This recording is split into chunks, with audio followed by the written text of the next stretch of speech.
In the bustling heart of the city, where ambition was the currency and appearance the standard, lived a young woman named Clara.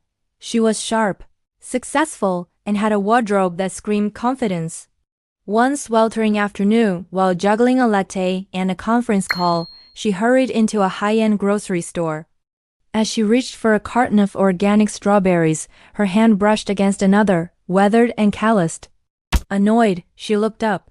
Standing beside her was an old man. His face was a roadmap of wrinkles, etched by sun and time. But it wasn't his face that caught Clara's attention. It was his shoes. They were ancient work boots, caked with mud and worn down at the heels, looking completely out of place against the store's polished marble floors. A smirk tugged at Clara's lips. She couldn't help but let out a small, condescending chuckle. The man heard it. He simply smiled a gentle, knowing smile and moved on, leaving Clara feeling a brief, strange pang of something she couldn't quite name. Later, in the parking lot, Clara was loading her groceries when she saw him again. The old farmer was struggling to lift a heavy sack of animal feed into the back of a rusty, dented pickup truck. He grunted with effort, his back straining. For a moment, Clara considered offering help, but then dismissed the thought. It wasn't her problem. She was about to get into her sleek modern car when a loud thud made her jump. The sack had slipped, and the old man had stumbled, falling hard onto the asphalt. Clara's heart leaped into her throat. She rushed over, her earlier judgment vanishing in a wave of concern.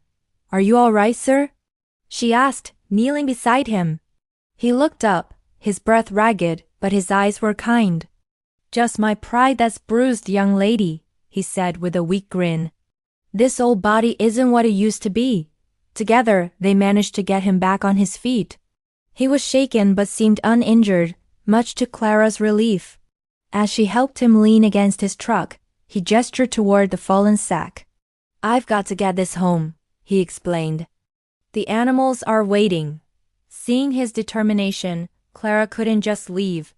"Let me help you," she insisted. With combined effort, they hoisted the heavy sack and finally slid it onto the truck bed. As they did, Clara noticed the truck wasn't empty. It was filled with dozens of neatly packed boxes. Curiosity piqued, Clara asked, "That's a lot of whatever's in those boxes. Are you making a big delivery?" The old farmer, whose name she learned was Samuel, chuckled. "You could say that," he replied. "It's my weekly run." He reached into one of the boxes and pulled out a fresh loaf of bread, its aroma filling the air. He then opened another, revealing fresh vegetables, and another with cartons of milk and eggs. It looked like a mobile farmer's market. "This is for the community shelter down on Elm Street," Samuel explained, his voice soft but firm. "And the soup kitchen by the old mill. And a few families I know who are having a tough time." He gestured toward the driver's seat, where a worn-out ledger lay open. "I keep a list. Make sure everyone gets what they need." Clara was stunned into silence. This man, who she had silently mocked for his muddy boots, was a lifeline for so many. Samuel continued, not for praise, but simply stating facts. "My wife and I started this after we lost our son a long time ago. He always had a big heart, always wanted to help people. We figured this was the best way to keep his memory alive.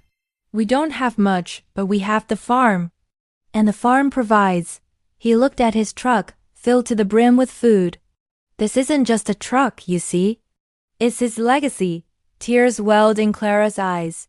The expensive groceries in her car suddenly felt meaningless. Her perfect shoes, her designer bag, they were just things. This man's worn-out boots had walked miles in the service of others. They had more value, more purpose than anything she owned. Shame washed over her, hot and profound.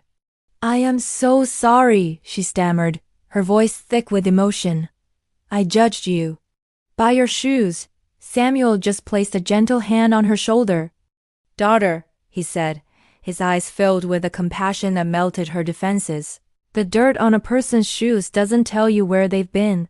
It tells you what they've been doing. And sometimes, the most important work gets your hands and your feet a little dirty." His words were a simple truth, delivered without an ounce of judgment, and they hit Clara with the force of a revelation. In that moment, something inside Clara shifted. The world she had built, based on status and appearances, crumbled away, replaced by a yearning for something more real. The next Saturday, she drove out to Samuel's farm, not in her business suit, but in old jeans and a pair of sturdy boots she'd bought that morning. She spent the day helping him harvest vegetables, pack boxes, and load the old truck. It was hard backbreaking work, and she had never felt happier. That day was the first of many. Clara became Samuel's regular volunteer, his city connection. She learned the names on his list, saw the grateful faces at the shelter, and felt the quiet joy of making a difference. The story of the farmer and the city girl became a small legend in their community, a quiet reminder that the truest measure of a person isn't found in what they have, but in what they give. It's a lesson Clara carries with her, a lesson that all started when she laughed at a farmer's shoes, only to discover the true size of the heart that wore them. Thank you so much for watching. If this story touched your heart, please consider liking this video and subscribing to our channel for more inspiring content. See you next time.